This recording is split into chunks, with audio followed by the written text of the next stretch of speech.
This is an initiation into really, really deep esoteric material that has been hidden from humanity for millennia.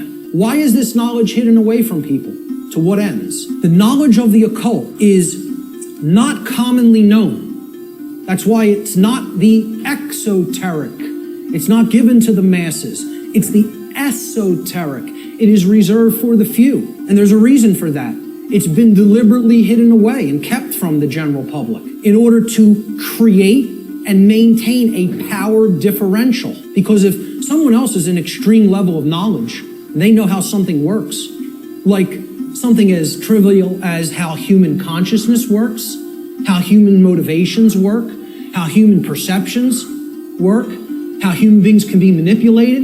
If somebody has deep knowledge of that information, and there's a whole bunch of people who have not one iota of how that works, what kind of a number do you think somebody can do on people like that? From my years of being inside occult traditions that are very, very dark, I'm telling you, this is what they don't want you to know. So what this presentation constitutes is a master key that unlocks all the locks to all the doors on all the cages.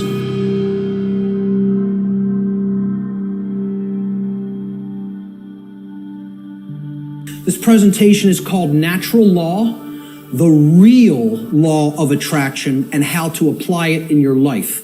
And I emphasize that term, real law of attraction. Many people will be familiar with the New Age variants of the so-called law or laws of attraction. And this is going to differ quite widely from what people have heard in the New Age community and in the New Age movement regarding what the law or laws of attraction are. These are the real laws of attraction you're going to be hearing today and hopefully understanding today. Human beings should consider with great care where their information comes from, the source for the information. And this is because by refusing to present certain information and by influencing people to dismiss, to dissuade them from looking into certain information because they're telling you that it's unimportant or unnecessary to consider, many modern institutions like media, like so-called education institutions, are seeking to actually control human perceptions, or let's call it outright what it really is, to control the mind, okay?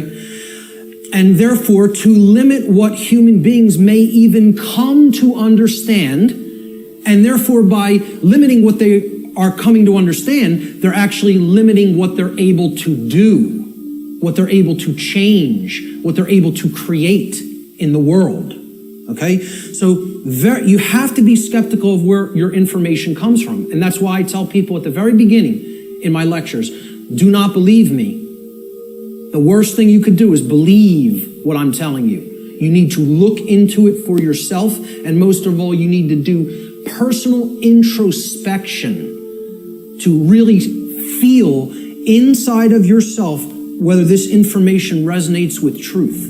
Everybody has that intuitive capacity. That also has to be turned on and engaged and used. Human beings everywhere say that they want certain things in their life, and they say that they want certain things to be present for all humanity, okay? We say we want certain conditions to be present for ourselves and our species as a whole. And we say we want things such as happiness, health, peace, prosperity, freedom, etc. And all these things are great things to aspire to. And we say we want them. Most people will say and tell you we want these things. However, I don't really feel that they're truly being honest with themselves. Okay? They'll say they want them, but then when you tell them, well, those aren't automatic conditions. They don't just magically manifest. Okay? There are requirements for obtaining these conditions. Okay? And people wouldn't say they want these conditions if these conditions were already omnipresent, right? They're saying that they want something because they don't have it at all, or at least in fullness, right? So when you tell them there's requirements and they believe that somehow they're going to magically get these things, right? Well, this is what the real laws of attraction are about. It's explaining Conditions that you want don't just automatically manifest by thinking of them or just having a feeling about them. This is a new age deception. Requirement exists in nature. It does exist. If you want something to be different than the way that it already is, than the default conditions, then requirement exists. If you're okay with things being the way that they are now, requirement doesn't exist. There are no requirements to creating change. You just accept the default conditions the way they are now and go on with your existence and accept it's going to be this way and possibly get worse. But if you want real change to happen, requirements exist. So what are these requirements? We need to know certain things. Knowledge is required. Knowledge. The information regarding natural law is occulted knowledge. It is knowledge that has been hidden from humanity. Okay? It's held by the few, which is represented here at the top of this pyramid. You can look at this as a pyramid representing knowledge or ignorance. At the top of the pyramid, you have knowledge. It's the higher you go in the pyramid, the more knowledge. Okay? But the pyramid tapers because at the top, very few people understand that information. Very few people have that knowledge and have actually integrated it into themselves to the point where it becomes understanding. All right? Down here, you have no knowledge, the ignorant masses. Okay? And up here, you have the people who are in the know, right? Who have this knowledge about how natural law works and are actually using it for a certain reason. So please, as you go through this seminar, please keep in mind, if I ever use the term occult, all I'm talking about here is hidden knowledge. That's what it means. Occulted knowledge is hidden. The knowledge of natural law and its operations constitutes what I call the most deeply occulted or hidden information that exists on this planet. You will not find any more hidden information. This is the thing that all the distractions are there for, to keep you from learning. The endless trivialities, the nonsense you hear on the news, all the video games, all the nonsense television, the sports, it's all there to keep people from understanding this. And I can't get you to accept that or believe it, and I don't ask you to believe it. I'm telling you that's what they're trying to, from my years of being inside occult traditions that are very, very dark. I'm telling you, this is what they don't want you to know. Please recognize when I use the word truth, that is all I'm talking about. I'm not talking about the mind of God. I'm not talking about the entire reason for the existence of the universe. I'm talking about the events that have taken place in the past and are taking place in the present. That's all. And guess what? That's all the truth is. We want things to be true. That doesn't make it so. That's not what makes truth the way that it is. What makes truth is the way that it is what behaviors were taken and what is the actual effect in the manifested world. That's how things are. It doesn't matter how we want them to be. They may be a completely different way right now than we want them to be. But most people in the world, they kind of believe that they're the arbiter of truth. And that's a bad place to be in. That's a very, very low level of consciousness. To think that if I don't believe that it's this way, it's not this way. Many people are trapped in that state of mind. The laws of the universe don't care about you. Laws have been created in this realm that work flawlessly. 100% of the time, flawlessly. The creator of the universe set these laws into motion, put them into effect, and they bind you. You and I are bound by these laws, whether we like it or not, whether we accept it or not, whether we understand it or not. They're in effect, and you are already creating the reality that we are experiencing based upon interaction with these unseen laws. Already. You're already doing it. You can never not be doing it. That's an impossibility. Let's look at the dynamics between discovery and belief, the difference between discovery and belief. Because again, natural law is capable of being discovered, understood, and harmonized with. What this is saying, this exists, you're bound by it. The best you can do is to understand its operation like you would understand gravity, and therefore not just walk toward the edge of a 200-foot cliff that is bottomed by jagged rocks. If you're intelligent and you understand how the law of gravity works, you won't do that behavior. So natural law has nothing to do with religion. It's not a belief system. It's a science. It is a discoverable operation that is already in effect that we can either understand and align our behavior to, or remain ignorant of and suffer as a result of that ignorance, because it's already in effect and already has a binding effect upon you and your behaviors and everyone's. So when it comes to belief, and anybody that was trying to propagate a religion wouldn't put this slide up here. When it comes to natural law, it works just like gravity. So the clown that's going to jump over the cliff saying, I don't believe in gravity, what's going to happen? Down he goes. Because belief is irrelevant. Because natural law does not care about you. It does not care about you. It is in effect, no matter what you do, deal with it. So let's look at consciousness and the human brain, okay? Because consciousness is an intangible force, okay? It's something that exists, but you can't really see it. Many people even have a hard time explaining what it is. But there is physiological expressions for consciousness in the physical domain, and the brain is one of them. And of course, people will say, well, don't leave out the heart. Of course, the heart is also very important. Heart has an even bigger electromagnetic field than the brain and is tied into the physiology in an even more complex way than the brain is. But we need to understand the basic structure of the brain to understand the types of imbalances that go on within it that lead to these debilitating conditions within humanity that continue to create suffering for us. And also, what these belief systems do is they prevent the activation of the heart and the actions of care and action. Not only do they prevent real knowledge from manifesting within the being, they prevent care and they create apathy and they create inaction and cowardice so that we don't actually act and take action based upon what we've come to know. So let's look at how the brain and consciousness actually work. People will also try to give ridiculously overcomplicated and mystified definitions of what consciousness means. And many people are even scared of the term, okay? We have to demystify these terms and bring them down to real simple English and real simple concepts that the average person can grasp, okay? And stop trying to make it more complicated than it is.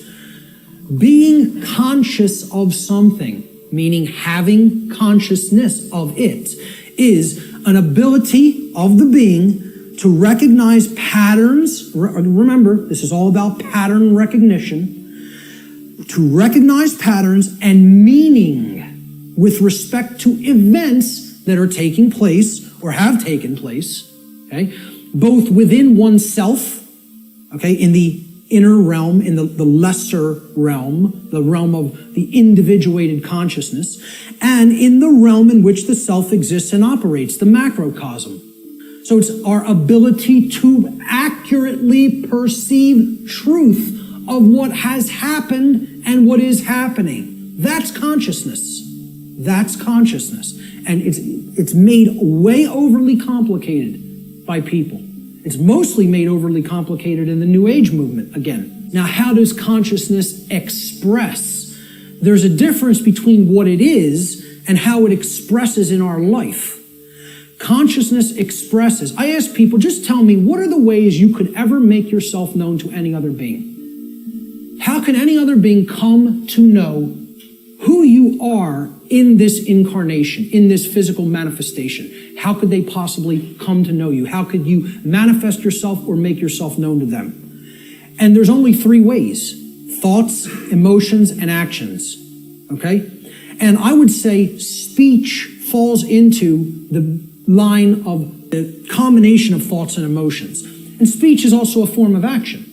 I'm using force to, make the air flow over my vocal cords to make sounds come out so that you can hear what the concepts I'm trying to express. So it is a form of action. And it derives from what we have thought up to this point and the emotions that we have, and we could express it through speech. So thought, emotion, and action. Thought you have to look at as the creative force that is the expression for consciousness within the individual. Okay? So it's a neutral force. You don't look at your thoughts as masculine or feminine, do you? But you do look at them as creative forces. In order for anything to manifest in the physical domain, it had to first exist as a thought. This computer, somebody had to envision all the parts, how it works, how it's put together. Okay? This camera equipment, the clothes you're wearing, the seats, everything that exists had to first exist in the realm of thought. Had to. By law. Then it comes into physical manifestation through action. Your emotions are a polarized component, you could look at it as. It is a feminine aspect of consciousness. Because other people don't feel your emotions, they could perceive or sense them. You're the one who's feeling the emotions in your physiology. It's an internal expression. You feel emotions inwardly, inside in the physiology. Hence, this is a feminine expression for consciousness. It is something that is not externalized and put out. It is something that is felt within. So the emotions in the mind-body-spirit connection are the spirit in which we do something. Okay, so that's the feminine force or the spirit. Of course, thoughts are within our mind, hence that's the mind component of the consciousness.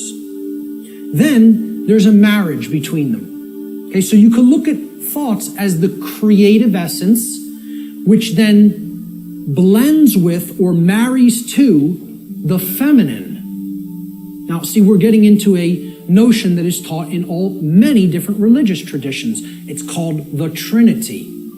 And I challenge anybody, go and look in any of the trinities that exist, in any of the religions. You can go back to Babylon. You can go to the Indus Valley traditions. You can go to the Egyptian and Cometian traditions, the Christian traditions. Every single religious tradition that has talked of a Trinity, okay, it is always a Father Creator, a sacred feminine figure, okay, of some kind that the Father then impregnates or inseminates in some form. And then from that offspring is born a male child. Always. Okay? What we're talking about here is the Father being the mind, the creative essence. Then the spirit or the emotions being the sacred feminine essence. Okay? Or the Holy Spirit, the emotions. And then the child, the male child, is behavior. It is the active or masculine principle that actually interacts with the physical world to change it. And hence, that is the only way to actually save ourselves. The nature of a human being is that a human being is programmable. Our nature is that we can be programmed. And there's another thing, that's another thing people don't want to hear. They don't want to hear this. I'm not saying we are computers. I'm saying we're like them in the ways that we can be programmed. So what gets put into a person through the environment, which is called the culture, all right, and becomes their programming, determines what they will output onto the screen, which is called human life. And that will create the human condition in the aggregate as more and more people operate that way. All right, so let's look at how this works. Human beings are programmable much like computers. Like a computer, if a human being has a bad file system format, that's the first thing you do when you're going to get ready to use a computer. You have to format the drive. A file system format is you got to format the hard drive so you can prepare it for a specific operating system, which is basically the task controllers. It's going to control what happens on the computer, how programs get launched, how memory is used, etc. in a nutshell. All right. If the human being has a bad file system format, right? This is akin to the operating conditions during a child's formative years, the first 6 years of their life, essentially. Now, think about it. We call this their formative years. Their formative years, like a format on a hard drive, because this is what puts the file system into the human being, that prepares it for its operating system. Okay? So, largely, what programs the child at this stage is the parents and what they will see in their immediate environment and home and during their very early years in, quote, schooling. All right? Now, if, like a computer, if a human being also has a bad operating system, again, they are basically providing a platform that other programs will run in, and they're providing a graphical user interface. This is your culture. The operating system is the culture in which the programs run, okay? So let's say if you have a bad operating system, meaning you're already surrounded in a bad environment, in a bad culture, right? That's also going to negatively impact the output. And then they have bad software programs. Now, these are the programs that you run. Now, if I didn't have a good presentation piece of software, my presentation might come out sloppy. It might crash in the middle of it. It might not display the graphics or the text properly. Okay? So you got to make sure you're working with good, reliable software as well. Now, what the software is the belief systems, what the person has taken into the mind and is processed and made part of themselves. And now, if all of those things are bad, we have three bad components. The format is bad, the file system format, which is the formative years of the child. Okay? The culture is bad, meaning they're already growing up in a bad culture or in a culture that condones moral relativism, etc., and doesn't understand natural law. And the software programs that have been input into the child are bad, meaning their belief systems. Okay?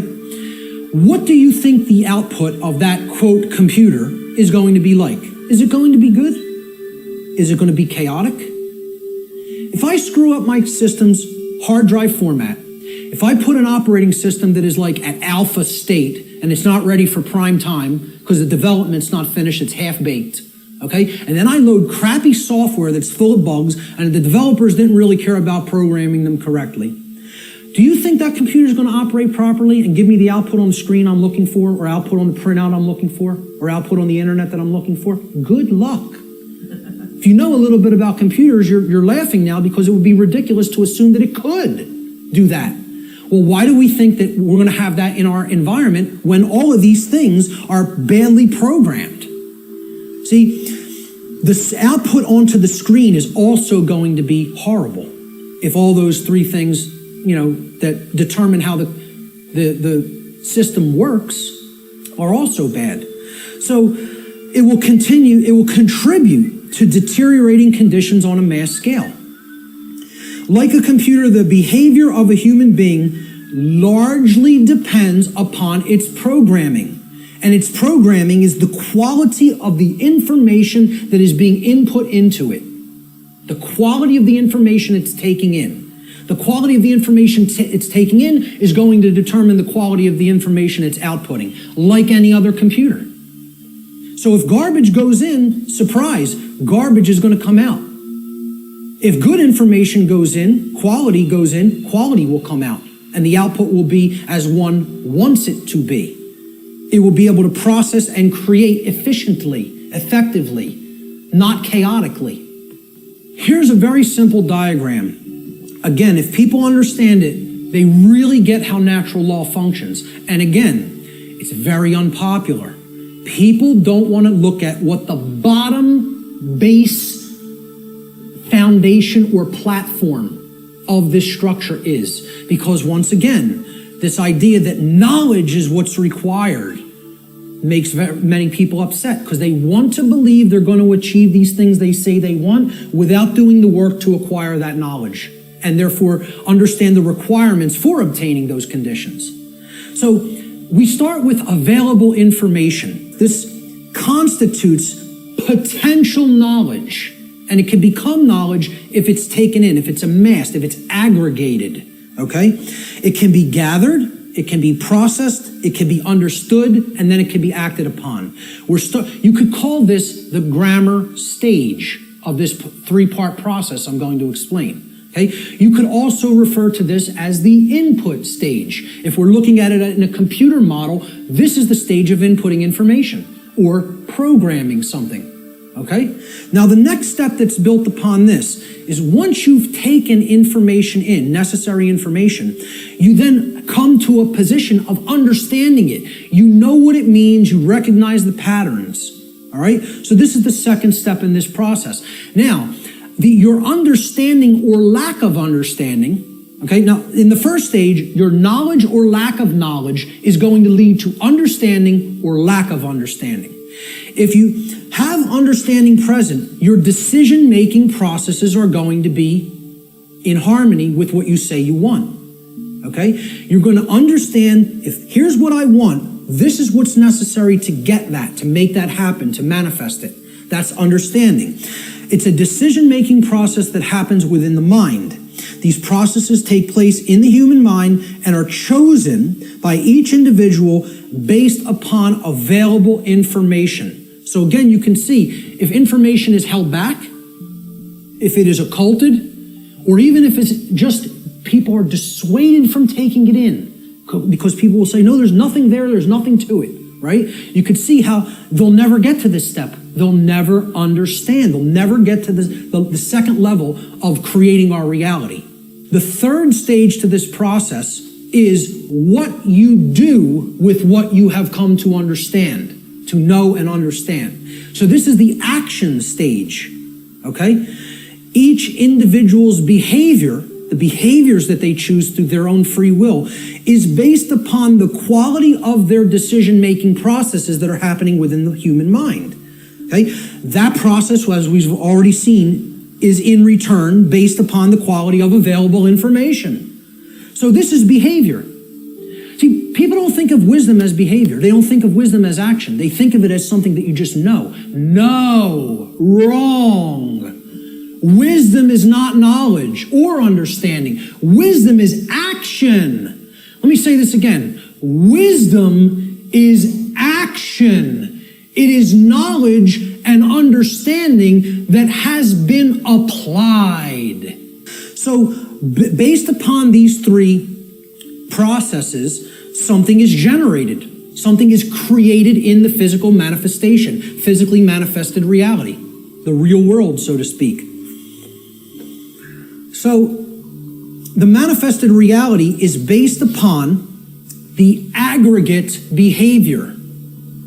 Aggregate behavior. No one person is creating the reality we are experiencing. Okay? It's another fallacy of the New Age movement and thinking. In the aggregate, we are creating our shared reality. All the behaviors put together creates the output on the screen with a generated result. Is it orderly? Is it chaotic? Well, that's going to be based upon whether someone took in the information, processed it efficiently to come to an understanding, and then acted upon it.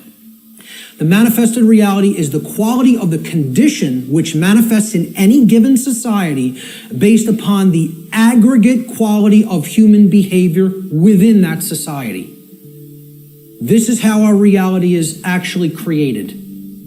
The conditions that we experience as the daily events of our life. It's a simple three-stage process that leads to a result. And for many people here, you will recognize, if you've looked into this discovery process and this creative process, is known as the trivium. This is what the trivium is. In the ancient traditions, this is what the trivium was labeled. It was labeled knowledge, understanding, and wisdom. The trivium methodology of truth discovery has been completely obliterated from public consciousness. Many people have never heard the word. Instead of the trivium method of learning, the classical liberal arts education methodology, because they want to try to sanitize that as much from human consumption as possible. They don't even want you to understand how that works at all. So you got to look into it and understand how it works. That's all I can say about it. It is how we build our reality, either efficiently or destructively. So, Let's look at what some of the principles of how natural laws work first, before we can actually find out what the expressions of these laws are in our lives, which will be the next section. These are what I call the general principles of natural law. Natural law is expressed through 7 basic underlying principles, plus what I have referred to as an 8th or hidden principle, which you hear very few other researchers, even people who are studying this from the occult perspective, who are studying this from the consequentialism perspective, you very hear them incorporate the 8th and all-encompassing principle, which I'll get to last here. This 8th principle, which I call the lost principle, binds all the other 7 principles together. All right? These principles together constitute a master key through which universal wisdom, including the knowledge of the requirements to obtaining what we desire, is then unveiled or de-occulted. These are the 7 general principles of natural law. Many people who have studied some variants of occultism may recognize these as what are known as the Hermetic principles. Hermetic essentially comes from Hermes. Hermes Trismegistus, the thrice great one, as he was referred to in the ancient Greek mystery traditions. 7 general principles. They are mentalism, correspondence, vibration, polarity, rhythm, cause and effect, which is a huge one, which we'll be getting into, and gender. So I'm going to briefly describe what each of these are and what they are about. The principle of mentalism states that the all, everything in creation, is actually a manifestation of mind. The all is mind. Okay? What this means is everything that happens has to be a result of a mental state which preceded it. Everything. For anything to exist, thoughts had to form first, and then they formed the physical reality after. The universe itself is a mental construct of the Creator.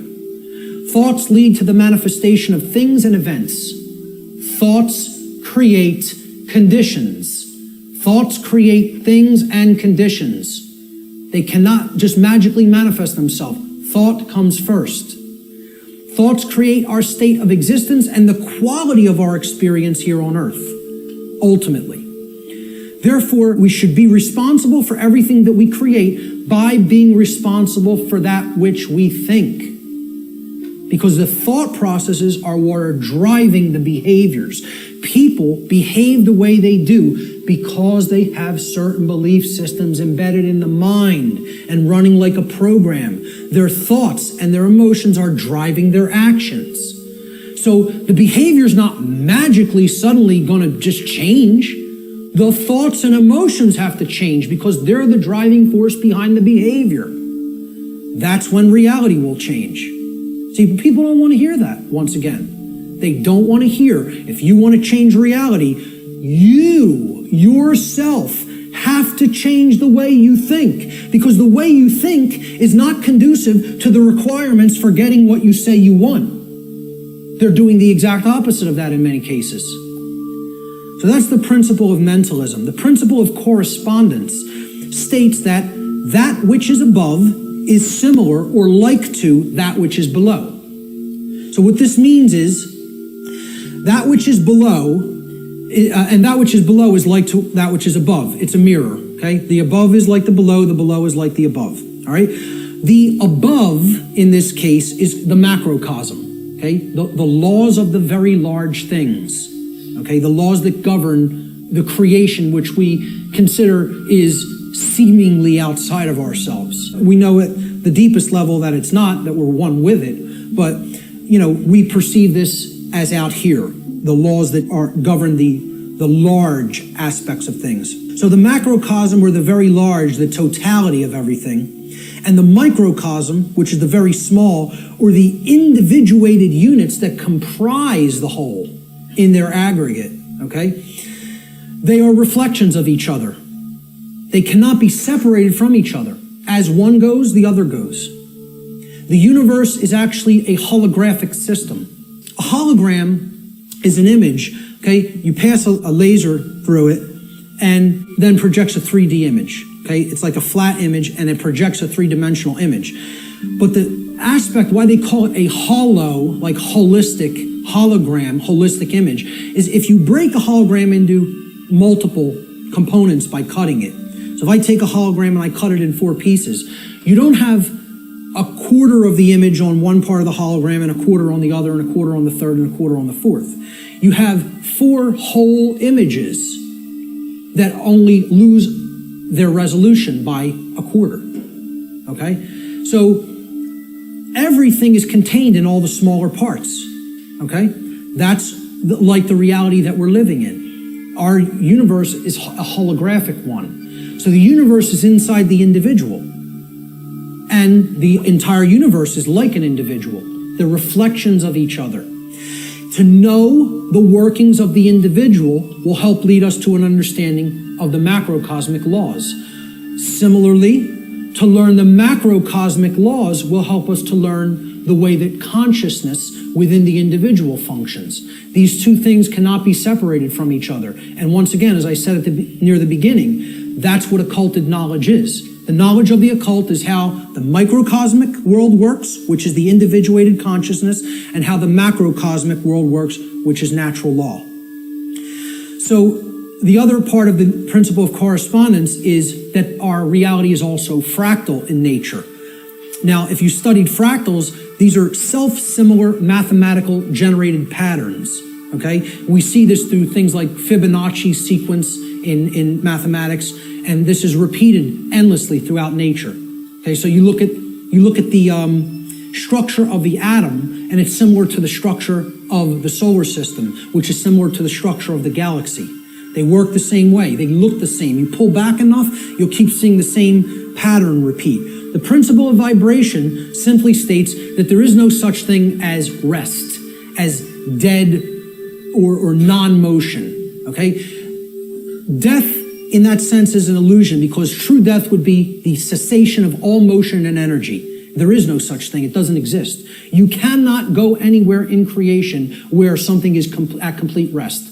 Everything moves, everything vibrates, and at the most fundamental level, the universe and every single thing which comprises it is ultimately pure vibratory energy that is manifesting itself in different ways, different frequencies, different vibratory forms. The universe has no true solidity as such, as we imagine solidity at the macrocosmic level. Matter is merely energy in a state of vibration. And what this is, if we truly understand this, and many sciences are now finally really understanding this and trying to propagate this knowledge out into the public, we will come to the understanding that this is a spiritual construct for experience to be gained, to have an experience and learn and grow in consciousness. That's what the purpose of this whole thing is for. Nothing is truly solid. You know, it's again, like we say, we are spirit having a human experience. The whole universe is spiritual, having a experience in solidity. All right? That's how you have to look at the principle of vibration. The principle of polarity states that everything has a dual nature to it. There are polarities in everything that exists, okay? Everything has poles, everything has its pair of opposites. However, opposites, they are identical in nature, but they're different in degree. So let me give you an example of what that means. Are hot and cold really opposites? Or can we simply look at them as the presence of heat energy or the absence of heat energy? Meaning that they're the same thing, energy. And whether it's concentrated in a specific area, which would make it hot, or whether it's absent from a specific area, which would make it cold. Okay? That's what hot and cold are at the fundamental level. At our level of perception, they're opposites, but at the fundamental level, they're the same thing, energy or lack thereof. Just like those 3 stages of the trivium. Are knowledge and ignorance the same thing? Yeah, actually they are. Because truth is always present. It's a matter of whether it's taken in and processed, or whether it's refused to be taken in and it's not processed. Extremes can meet and blend and, play with each other, like as depicted in the yin-yang symbol, masculine and feminine. They need to be blended. And at some level of reality, everything that is seemingly contradictory may be reconciled. Now again, I stress the term at some level. At the unified field level, everything is consciousness, pure consciousness. Let's look at the principle of rhythm. Everything flows out and in. Everything has its tides. All things rise and fall. Okay, so everything has a rhythm to it or a swing to it. There's tendencies that exist in energy. The pendulum swing manifests in everything that we undergo, everything that we perceive. The measure of the swing to the right is the measure of the swing to the left. It's just an opposite. It's perceived as an opposite. Rhythm will compensate. Now, how this should be understood when we are talking about natural law is many people will say, well, that's just the way the tendency is moving us. It's just the way the tide is taking us, right? But that's not really accurate, okay? We can't look at these things as that the rhythms are set in stone and it has to be this way now, right? One of the things that a lot of the Hermetic tradition taught regarding these laws, these principles, were they can be overcome by higher levels of consciousness. Okay, this one was one of them. Rhythm is a principle that is a tendency for something to swing a certain way. Let's liken it to genetics. You know, if you look at some newer biology, a lot of modern biologists are suggesting consciousness plays into whether a gene activates or not and expresses a certain condition. Well, this is the same way. There's something that can be done about the swing or the tide, okay? Let's look at it as you have a boat, and you want to row the boat out to sea, right? You have to get past the tide. You have to get past the breakers and the waves. And if that tide's really strong at high tide, it's going to be very much more difficult. You're going to have to expend more energy to get it out to sea. If, however, you were taking it when the current's moving out to sea, okay, there's a flow that's moving outward deeper into the ocean, and you start rowing that boat then, you're going to be able to do it much more easily.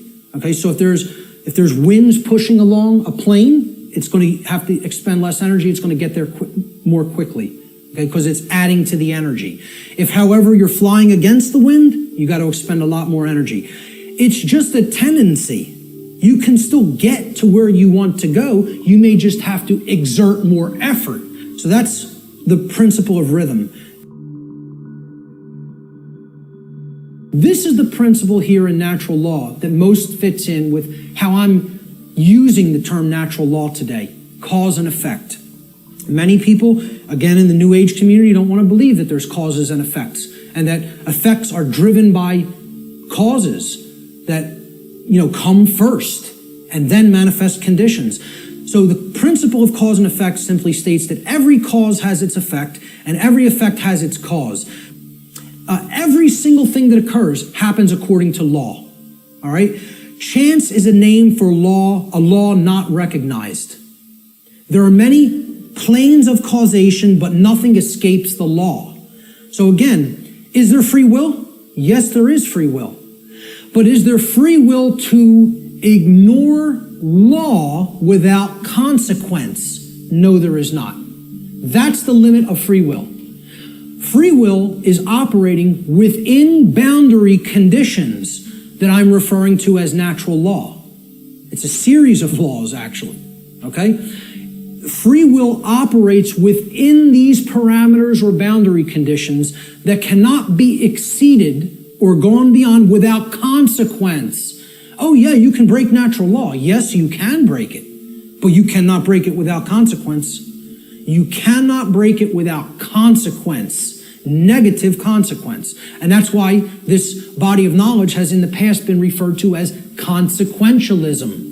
It is the knowledge of how consequences are generated by our free will decision-making processes within the boundaries of natural law. So this is the law of cause and effect, the principle of cause and effect. And I think this image, I was searching for images that encapsulate cause and effect, and I found this cartoon. I think it does it brilliantly. Most of all, because will the effect happen immediately?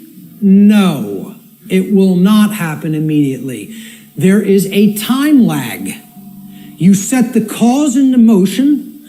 The universe is going to intelligently bring to you, through a rearrangement of all the dynamics that it needs to rearrange, the effect of what you've generated by setting that cause into motion. And there is a time gap between the cause going into place and the effect coming around and hitting you. This is why the pattern recognition of cause and effect is more difficult, because it is separated by a time lag, by what we perceive as linear time. For some people familiar with my work, you've seen me break down the Matrix trilogy. And the law of cause and effect is brought forward extensively in the second Matrix movie, The Matrix Reloaded. And the scene that encapsulates this the most is the character of the Merovingian, who tells to the heroes who want to be free from the Matrix and its control, okay? You are coming to me without an understanding of why you are in this position. You don't understand the causal factors that have led to the current conditions that are in place. Therefore, you are coming to me with no power to affect change. You are powerless. So why should I help you? You're powerless because you lack knowledge and understanding of what set these events into motion. Why? The question why, he says, why is the only source of real power. Without why, you are powerless. He's talking about cause and effect, and he says it specifically. Causality, he calls the only real truth. And this is the villain. The words of truth come through it's a big technique in Hollywood too. The words of truth are spoken by the villain in the movie or in the series. Everything starts with choice, and Morpheus is correct. Our choices set that causality into motion before it becomes an effect. And the Merovingian tries to tell him, no, there is no free will. That's where the dark occultist will give you the bulk of truth and then poison it with that one thing he wants to get you to accept. Okay? So the next thing that needs to be understood is the two planes. All right? There's the plane of effects, and then there's the plane of causes. No power to affect any change lies on the plane of effects, which is the physical manifested reality. Again, what already is, nothing can be done about. What already is, you cannot change. You cannot change the past. You can change what it is starting now and make sure that it gets changed in the future. But right now, what is the truth, and all you could do is accept that or reject it. You can't change the past. So the physical world that is manifested up to this point happened because of things that occurred in the past. The causes happened in the past. Nothing you can do about that right now. No power to affect any change lies in the world of effects. Cannot be done. You are rearranging the deck chairs on the Titanic while it sinks. You're not creating any change doing those things, because the underlying causes aren't changing. And the underlying causes are how we think, how we feel, and how we behave. And no one wants to look at that. They want to think all those things can stay in place and I can magically get what I want. I want to keep my hand over the fire, but I don't want it to burn and blister. Well, enjoy. See, find out what you get when you do that, because that's what we're doing when it comes to natural law. The final principle of the 7 principles of natural law, at least the formalized ones, are gender. Gender exists in everything. Everything has its masculine and its feminine components or principles. We've already seen that when it comes to the human brain, consciousness, worldview, etc. Gender manifests on all planes of existence: spiritual, mental, physical, everything. Okay? Very simple concept. What I want to briefly talk about is mental gender. Mental gender is the state of coexistence between the masculine and feminine aspects of the mind. Our left brain hemisphere largely facilitates the masculine aspects of the mind, or the intellect, logic, analytical thought, linear thought processes, while the right brain hemisphere largely facilitates the feminine aspect, or intuition, meaning creativity, compassion, and holistic thought processes. This next section is what I call the lost principle. This is the 8th principle of natural law, which binds all of the other principles together. Okay? It is what I would call the encapsulating principle. Okay? It's the container inside which all the other principles fit very nicely and neatly. However, it's lost. Here's the 8th circle, the seed of life. Now, what happens from a seed? It grows. It generates something. It creates something. A seed has an outer casing, an outer shell, okay? Then if you're going to get to the inner core of it that contains all of the creative, genetic, generative material, okay, that shell has to be there and intact. You break the shell of the seed, the creative essence of the seed is going to be gone. Now, what is that principle? Here's what that principle is. It's the 8th, or what I call the lost principle. And it's the thing that has to be present in order for any change to manifest itself. And it is not what most people think of it as. Even when I tell you what this is, I guarantee you there will be an inaccurate connotative meaning for what people think this means, okay? Here's what the 8th principle is. It is known as the generative principle, or the principle which governs creation, which actually is the causal factor that goes into effect and generates the result that we say that we want. But what's the real term for it? Care. This means, what are you giving attention and helping to grow? What are you focusing upon? Because what focus you're focusing upon, that's what's ultimately getting generated, getting created, and growing. And this doesn't mean be ignorant of what's going on in the world and don't look at anything that's negative because you're going to feed that and give power to it. That's not what it means. Okay? That means, you know what you're feeding? In that instance, if you want to do that, you're feeding ignorance. And that's what's going to grow. It's the exact opposite that the New Agers want you to believe that it is. By ignoring the negative, you are ensuring that more of it occurs. You are fueling it by ignorance, ensuring that it grows and takes over. Okay? What care has to be looked at here as is, this is what you're giving your energy to. This is what you're focused upon. This is what you actually care enough about to do, to spend your time on, to put your attention on, to manifest in the world. That's what I'm talking about as care. Here's how it actually operates. The lost principle is the dynamic of care. What we care about on a day-to-day basis acts as the driving force of our thoughts and actions. What did I say we need to develop? The heart, mind, guts, right? Heart, mind, guts, in that order. Care comes first. You got to care enough to know, to develop the knowledge, okay? Then you got to act on it and put it into practice. Apply it. So that's the order. Heart, mind, guts. Care, knowledge, action. Those are the steps, okay? And all three of those have to be in place. All three. That's what unity consciousness is. It's unifying thoughts, emotions, and actions. The three aspects of consciousness, such there is no contradiction between them. What we think, how we feel, and how we act are one and the same. There's no contradiction. That's unity consciousness. Therefore, okay, since care is the driver of our thoughts and actions, it ultimately can be seen as the generator of the quality of our shared experience here on the earth. Care is what generates the whole thing. Hence, it has been called the generative principle.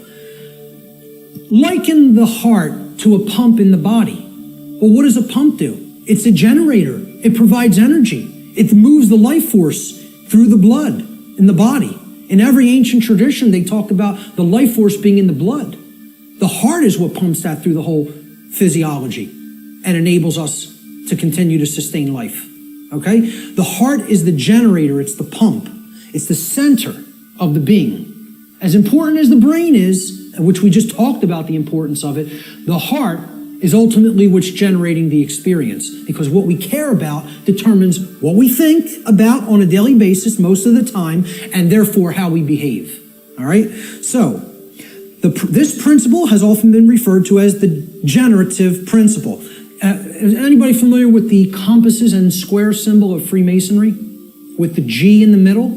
Well, that's what the G stands for at the highest level. They'll talk about many porch masons. These are the exoteric masons that are given the teachings of the profane and they think they're in the know, okay? They're given the information, well, this only means geometry, it only means God, etc., okay?